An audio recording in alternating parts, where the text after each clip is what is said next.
meetings, but and also what? All right, we're live. You have to agree to it.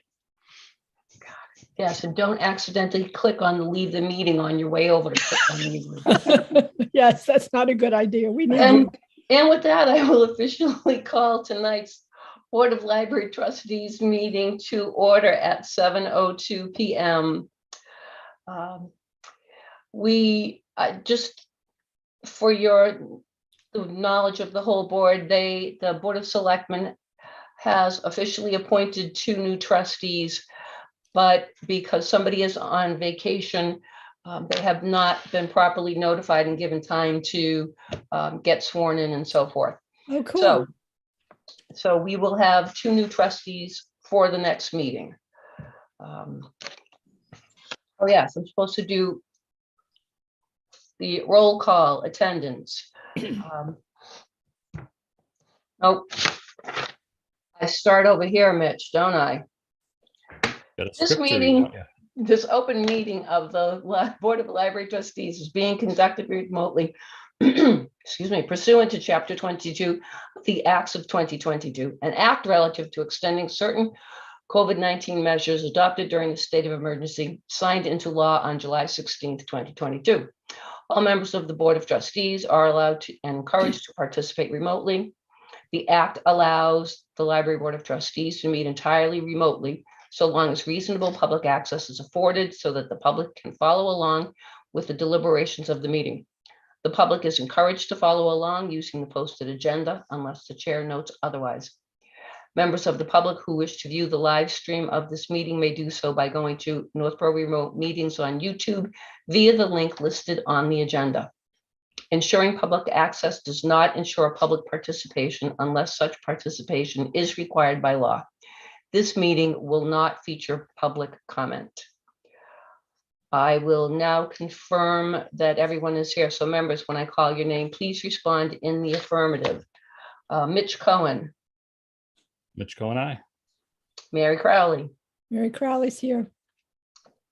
Jim Hogan is not here. Oh, Jim Hogan is arriving. Yay. While we wait for Jim to pop in there, I'll continue. Jocelyn McKelney.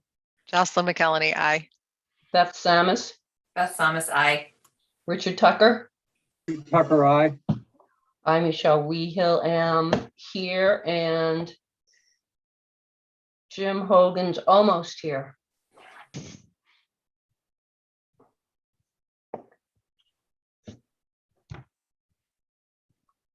Jim, can you see us and can you unmute yourself?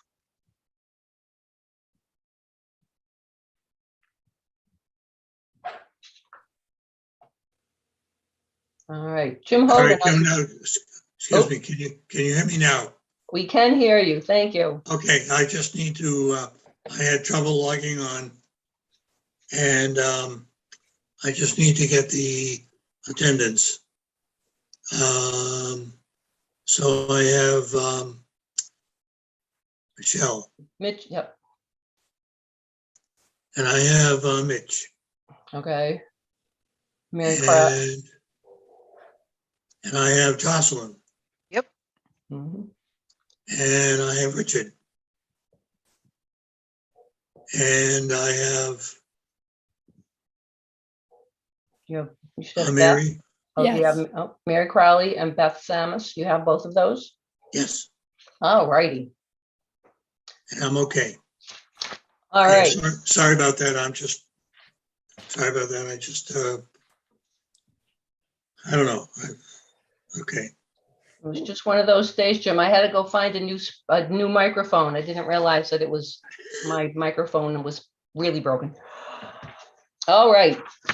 Now that we have done that, can I have a motion to approve the minutes of the July 12th, 2022 meeting?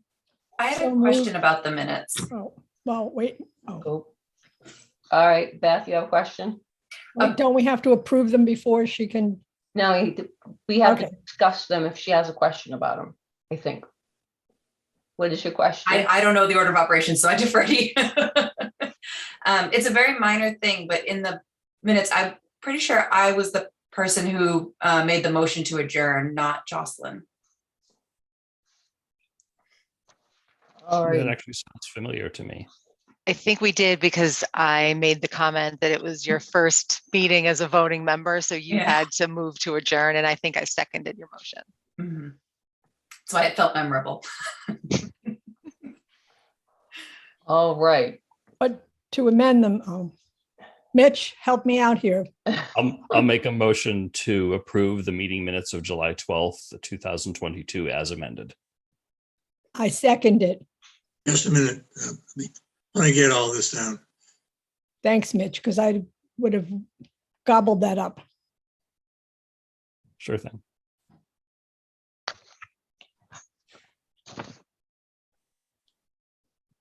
Who made the motion to make the change? Mitch, Okay, Yeah, so I made the motion to approve as amended, and the amendment just changes the motion and the second on the move to adjourn from that meeting to Beth making the motion and Jocelyn seconding. Thank you for noting that one, Beth. All right, so roll call vote again. All those in favor of accepting the minutes as amended, say aye. Mitch Cohen, Mitch Cohen, aye. Mary Crowley, Mary Crowley, aye. Jim Hogan, Jim Hook and I, Jocelyn McKelney, Jocelyn McKelney, aye. Beth Samus, Beth Thomas, I. Richard Tucker, Tucker, aye. and I also approve. All right, so we will move on to the appropriations report. Before we get too far into it, I'm going to reserve the right to ask a question, but I wanted perhaps, Jen, can you comment for Beth's benefit, since I think this is probably the first time she'll see this big number, line 5280, the contractual line, which is that, like, oh, 46% of our money is gone. So that $21,520 represents half of our network fee for membership in the CW Mars network. The other half comes out of our state aid allotment every year. So that's always due on July 1st. So right off the bat, as soon as the fiscal year hits, we're about 50% spent in that line item. And then the rest of the, excuse me, the rest of the contracts are kind of more spread out through the year and not quite as large. So were you maybe going to ask that question, Beth? I was curious. Yes, thank you. Okay. I had flagged it too because, you know, it's September 13th and that one's 46% spent. So I figured that would be a good one to sort of explain. Nothing otherwise, there's nothing too crazy that we've spent. I did just want to point out that we've made a few changes from the way that the some of the expenses are recorded. So we've moved things that were traditionally in one line item. For example, the HVAC is zeroed out. No, that doesn't unfortunately mean that we don't have HVAC problems anymore. It just means that it really should be going under a maintenance line item for consistency. So there are a few sort of minor changes like that to the way that we are reporting numbers this year. And the substitute salary line, I don't know if you would necessarily remember, but we used to have a professional substitute salary line, I can speak, and then an assistant substitute salary line, and we've combined those into one this year because the money is one pool, and we tend to pull from whichever sub is available. We do now have a professional librarian substitute. We did not last year, so all of the money was used for the assistants. This year, we are fortunate enough that one of our longtime substitutes and a former regular employee, Mike Long, is graduating with his MLS. And Oh, excellent. yeah, and he recently was able to, he was offered a job as an assistant director in Holbrook. So he will be starting there the next couple of weeks, but he plans on continuing to substitute for us. So he's highly qualified, highly capable, and would serve as a Highly backup. helpful too. He's great, right? Mike is awesome. And I'm so happy for him. He's actually the director at that library, is one of my best friends. So I'm so excited to see them working together. But he will be available in case we need somebody to sort of act as the librarian in charge of the building. So if none of the librarians can be there, he's comfortable in that role. He's super qualified for it. So, but there was a lot of confusion last year because it looked like we had way overspent in that line. And Kate and I kind of sat down and we were taking a look at the changes that we wanted to make to this report. At one that said, we said, you know, if it's this confusing every month, if the same question is being asked every month, then we might want to consider an adjustment to the way that we're showing the numbers so that it's not looking like we're way overspending in something when actually we're not. Okay. Alrighty. Did you go back and look at the salary line from last fiscal year? Yes. There Yes.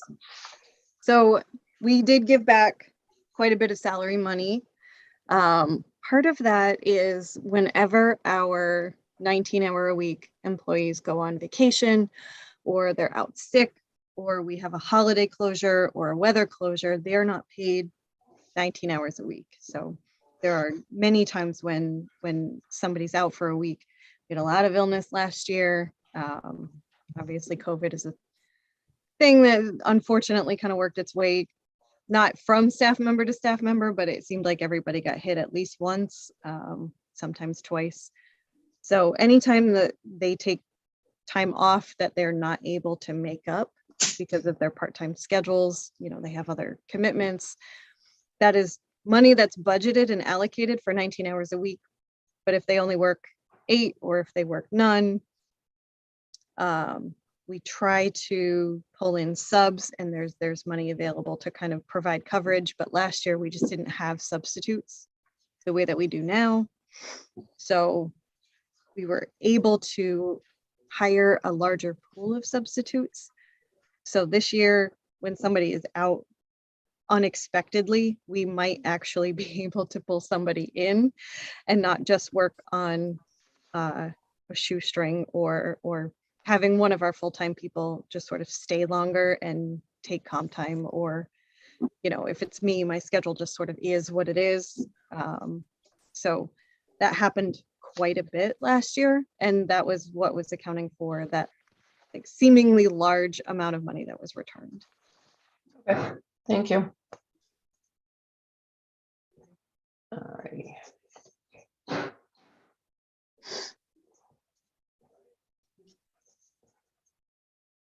Alrighty.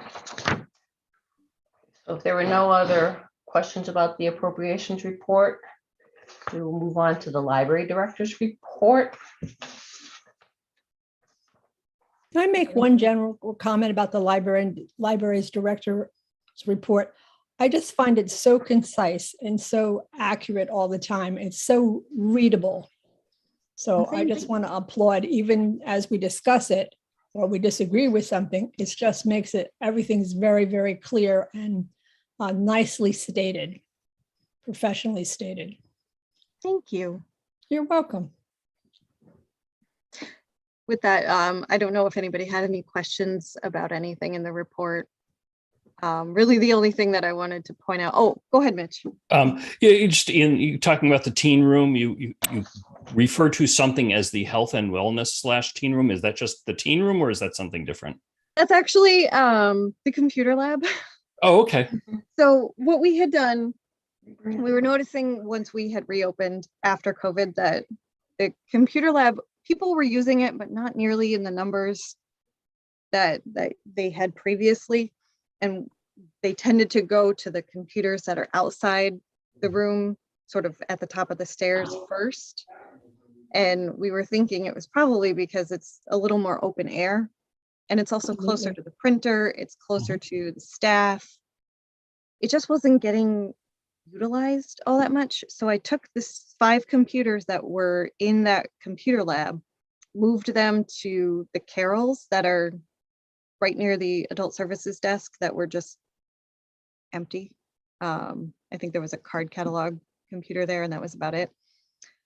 So I moved those, put them there, and turned the computer lab into a meeting room, essentially, so that when we have programming, we were running into the fact that, you know, the meeting room is used by the public. A lot of mornings it's used by the children's room. We were trying to figure out a good place to have teen programs and the additional, I mean, we have tons of programming coming up that is health and wellness related. Small, like we have group therapy sessions that are starting fairly soon. And we did get our new outreach coordinator on board, and she's amazing. So she's going to bring in even more programming. We didn't really have a good place for it because the conference room is so public. Right. Every time I use that room, people stare and they just stop and look. They can't help Yeah, it. it's official. Right. So I'm going to piggyback on Mitch's statement or question, and I appreciate you clarifying that. But I think it needs a name. I don't even if you just call it meeting room 2 or a second Right. floor meeting room. I think there should be a very generic name because if there's a lot of diversity in what's going to happen there, whether it's wellness or whatever, you don't want it labeled anything. You know what I'm saying? Super specific that might. I agree with Mary completely. Yeah. Yep. Yeah. So Yeah. And that was my question. upstairs meeting room. Second floor probably. meeting room. Yeah, whatever Upstairs the meeting room. generic room is, it has to have some sort of name so that Yep. it can be identified as the place to go. Yep. Okay. Yep. I think in the flyers that we're making for the programs that are going to be in there, we're using second floor meeting room. And then just sort of telling people as they ask, like, well, what is that? Well, it's what used to be the computer lab. I have to get a new sign. It still says computer lab, but the advantage to that room is that it does have a door. So there is some privacy. I know we had looked at making the internet cafe into a meeting space. I think that's fine. There are some community groups that use that space for like small meetings, and I'm cool with that. But when you get into group therapy or anything that might be kind of a sensitive topic, Right. we definitely wanted a door. And I'm not interested in paying $40,000 to put a door on the internet cafe. No, Nor am I. Yeah, it's not my thing. So And historically, I don't know if you, well, I guess you could, but oh, I was just gonna say, yeah, we don't need to spend $40,000. When we have a perfectly good room already. okay. and it really wasn't being used. So the nice thing about the computer chips that are in there is that they kind of serve as abstract art. So even though it's not a computer lab. So I love the idea of the Algonquin art people getting in that. I applaud that. Yep. So we will incorporate the computer chips sort of, we have other walls that will be art from high school students. And they took to the idea right away when Bonnie was mentioning it. And I will say, don't dismiss the fact that the elementary schools all have art programs. And some of those kids win awards. I mean, you'd be surprised how many, things are awarded, but there's a lot of options for that. And I love the fact that it's all community-based. Yep. And that's what we were really going for, was that's got to be another community space, and it's much less expensive to sort of renovate to our purposes than any of the other spaces at this point. So, but I did want to honor the donation of the computer chips. So after measuring Absolutely. every wall in the library to see if I could move them, and then getting really scared of like what's behind, like if you move those chips, because they're so big. If you move it, I don't know what's behind that on the wall or what kind of holes would be in the wall. So I said, let's just leave them here. I pulled a couple people in and said, does this look okay? Even if, the function of the room changes. And in the end, we're just going to leave them where they are because there's actually no other wall that would fit even one of them. So. Okay. We're good. All right. Jeb, before we move on, is this room going to be bookable by outside groups or is this strictly for library use? Strictly for library use. We want a space that's always available. Okay. So for right now, we're just going to keep it. Great question. When the room is Jackie. not in use, we do let people kind of go in and sit and use the space, but not on a reservable basis. Thanks. Sure. That would have been my recommendation if that wasn't the direction we were going. Yep. It just seems, the big meeting room is a little complicated when it comes to trying to book a program in there and working around all of the things that are going on. And we don't want any of those things to stop because they're all great. So this is sort of like our room. Originally, we were just thinking of a space to put wellness stuff. And then Bonnie said, hey, I don't really have a good space for team programs, and that would be really cool. So of course we will share because it's a room and it has, we're open plenty of hours. So yeah, so upstairs meeting room will be the name from now on. Great. All right. All right. I just wanted to say, hooray for the TJX Foundation grant that you can apply for, or that you are applying for. Yes. Yep. Hooray. And kudos. How did the National Network of the Library of Medicine notice what you're doing?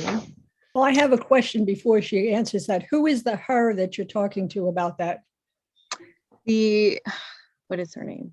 I cannot remember her name off the top of my head. Well, but her works fine then. Yep. She is essentially, she's the program outreach coordinator for the network of the National Library of Medicine. I just didn't know if it was a local person. So that would have been very intriguing if it was somebody who's actually here. So it turns out that she is very local. There are, they just redivided. So I think there's now 7 regions. Well, I didn't mean to jump in on Michelle. That's all I wanted was but it answers Michelle's question as well. They found out because this specific person lives, she did not indicate if she lives in town or very close to town, but she said she was very local. So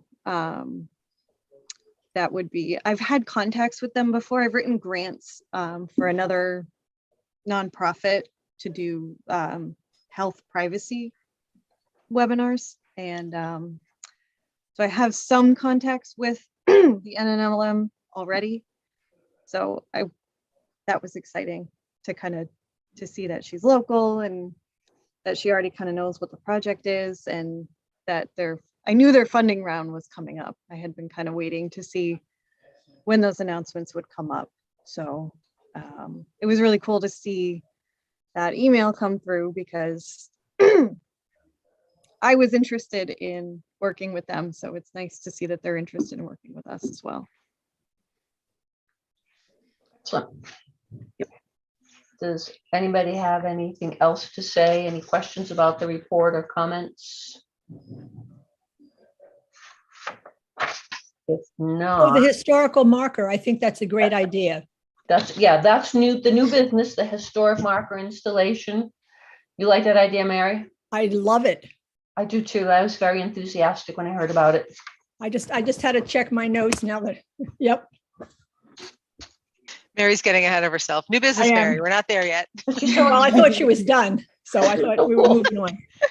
Hey, Mary, I'm still the chairperson. I'm running this meeting. Oh my gosh. You stay in line. Yes, ma'am. Oh, I've missed you all. hey, it's hard to break up bad habits, you know? Mm-hmm. She's I mean, too used to being the boss. All right, so we do have this issue of the historic marker. So and Norm Corbin reached out to you, Jen, about this whole thing. Mhm. And I think it's a great idea. Mary has already said she thinks it's a great idea. Does anyone have any comments or questions? Or sorry, Great idea. Jocelyn. do you think it's a good idea, Mitch? I do. You too? I just Good have a idea. question. Yeah. And do we know exactly what it would say? No, We can not have yet. some input. Oh, I also spoke unrecognized, so Okay, none of well, them any better. So Jen, do you know approximately what it would say? Not yet. I think the impression that I got from Norm's email was they wanted to reach out initially just to see if we were interested in Mhm. pursuing it. So I'm guessing there will be additional conversations about where to put it, what exactly it would say, and what image they would use. Okay. may I say something, Mrs. Rehill? Can I be recognized from the chair? Mrs. Crowley, is there something that you would like to say? Yes, the Historical Society has a lot of input to usually what the markers say specifically. And there might be a good person there to reach out to. They usually have a lot of input, at least in other communities. They've had a lot of input about what the marker says so that it can really reflect the origins of the library. Thank you, madam. You're welcome. I'd like to say there's this raise hand feature. Oh, I see a hand. By the way. Yes. Jocelyn, I see you have your hand raised. Oh my gosh, I had nothing to say. I'm just trying to bring some learning to the room. But I guess I could throw my hat in the ring and say, I think this is wonderful. I love these markers around town when I'm walking or running. It's a nice place to stop. And I know at one point there was a Boy Scout who did like a historical tour of the downtown with all the stops. And it would be nice to eventually have these markers for all of those places. And I think it's great that Norm reached out and that the library is next on the list. Yes, it just made me happy that he reached out to us. So does anyone else have anything that they would like to say, even without doing the raise your hand feature? The only question I have is, I know this is going to a vote tonight, but before we vote on it, or what exactly are we voting on? Because I think we need to see exactly what it says and where it's going to be placed before we vote. I mean, we can vote to move ahead, but I don't want to vote on the totality of it until we've seen exactly what it says. Excellent idea. Yes, Jen. I see you have your hand raised. No more wild, wild west with no Oh, hands Jen, raised. don't take the fun out of the meeting, please. You know me, I cannot be serious for too long. So I will say I did not 100% know if you needed to vote on anything tonight. I think all they're looking for at this point is an indication of support for the existence of the marker. And then there would be a subsequent, like, this is what it's going to say, and this is how it looks. And then you would vote to approve that separately. So I don't know if you just need like sort of a consensus or if you actually have to make any kind of official motion. But I listed it that way just in case. Just in case. All right. Well, I think Mitch would know the answer to that. I haven't heard anyone say that they're against doing this. Yeah, but Jim brings out a great point, and I am raising my hand after while I'm speaking, that it doesn't serve us well to vote on it if we don't exactly know what it's going to say. I hadn't really thought that piece through. Oh, I thought there were so many pieces of literature that we've done for certain events and through the years. The history, I think the history down pretty well. So I don't imagine that they're going to say anything totally silly, but if it's sufficient for us to say, the board has discussed it and thinks this is a good idea to pursue, that's not a vote. We're not really committing to that. Yes, Mitch? Because it was listed as vote on the agenda, Mm, it is possible that somewhere down the line, someone may want to match that up with a vote in meeting minutes. actual vote. Not very likely, but possibly. My suggestion is that we vote and make it contingent upon final review and approval of, of the final design and location. If you want, I can make that a motion. Excellent. Okay, so I'll move that we approve the placement of the sign as discussed, contingent upon final review of the details at a later date. Jim, does that satisfy what your question is? Yes, that's exactly, I think voting for something before we've seen the final wording, it doesn't sound to me like a great idea, but I think Mitch's thing is a good idea, and I'll second his motion. All right, so Mitch has moved that we did you say approve? Approve the placement of the sign contingent upon The final placement of the sign review of the contingent upon the final design and placement. Got it. And Jim seconded that. All righty, so since we have to vote, roll call. All those in favor of the historic marker from the Historical District Commission, say aye. Mitch Cohen, Mitch Cohen, aye. Mary Crowley, Mary Crowley, aye. Jim Hogan, Jim Hogan, aye. Jocelyn McKelney, Jocelyn McKelney, aye. Beth Samus, Beth Samus, aye. Richard Tucker, Tucker, aye. and Michelle Rehill also says aye. The motion passes unanimously. Excellent. That brings us to the date of the next meeting, which is October 11th, 2022 at 7 p.m. I am going with the belief that we will be continuing our meetings remotely. So it will be through Zoom. And is there any other business that may come before the board at this time? Seeing no raised hands, I would entertain a motion to adjourn the meeting. Someone would like to make that motion? I make that motion. Second, Thank you, Jim. And that was Second. Jocelyn, second. I did hear that. Okay. yes, ma'am. All right, roll call vote. All those in favor of adjourning the meeting? Mitch Cohen, Mitch Cohen, aye. Mary Crowley, Mary Crowley, aye. Jim Hogan, Jim Hogan, aye.